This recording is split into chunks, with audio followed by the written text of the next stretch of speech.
வணக்கம் நேயர்களே, இது உங்கள் 3 மினிட்ஸ் வீடியோஸ். இன்னைக்கு நம்ம ஹனி சிக்கன் எப்படி செய்யறதுன்னு பார்க்கலாம். அதுக்கு தேவையான பொருட்கள்: சுகர் 2 ஸ்பூன், கார்ன்ஃப்ளவர் மாவு 2 ஸ்பூன் தண்ணியில் கரைச்சி வச்சுக்கலாம், vinegar 2 spoon, honey 2 spoon, soya sauce 1 spoon, tomato sauce 2 spoon, sesame 1 spoon, cornflour powder 2 spoon. அப்புறம் ஒரு பவுல் எடுத்துட்டு அதில் tomato sauce, soya sauce, honey, அப்புறம் வினிகர்,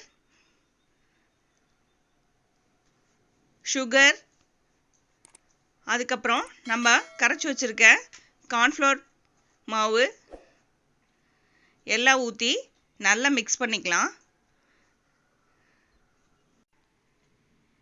அப்புறம் உடச்சி வச்ச ஒரு எக்கு, ஜிஞ்சர் கார்லிக் பேஸ்ட்டு, தேவையான அளவு சால்ட்டு, இதெல்லாம் வந்துட்டு 1/2 கிலோ சிக்கனில் போட்டு நல்லா மிக்ஸ் பண்ணிக்கலாம். அப்புறம் பெப்பர் 2 ஸ்பூன் அதிலே போட்டு நல்லா மிக்ஸ் பண்ணிவிட்டு, அதுக்கப்புறம் நம்ம எடுத்து வச்சுருக்க கார்ன்ஃப்ளவர் மாவும் போட்டு நல்லா மிக்ஸ் பண்ணி வச்சிடலாம். இதெல்லாம் வந்துட்டு ஒரு 1/2 அன் ஹவர் ஊற வச்சிடலாம்.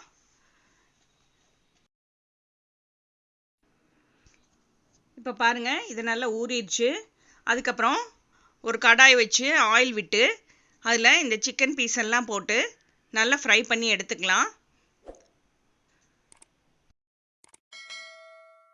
பாருங்கள், இது நல்லா வெந்து வந்துருச்சு. அதுக்கப்புறம்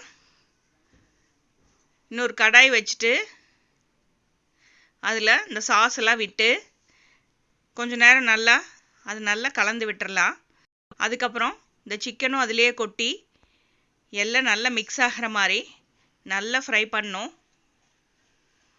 அப்புறம் கடைசியாக நம்ம எடுத்து வச்சுருக்க சீசேம் அப்படிங்கிற எள்ளை எடுத்து போட்டுட்டு, அதுக்கப்புறம் நம்ம கட் பண்ணி வச்சுருக்க கொரியாண்டர் லீஃபும் போட்டு நல்லா கார்னிஷ் பண்ணி எடுத்துக்கலாம்.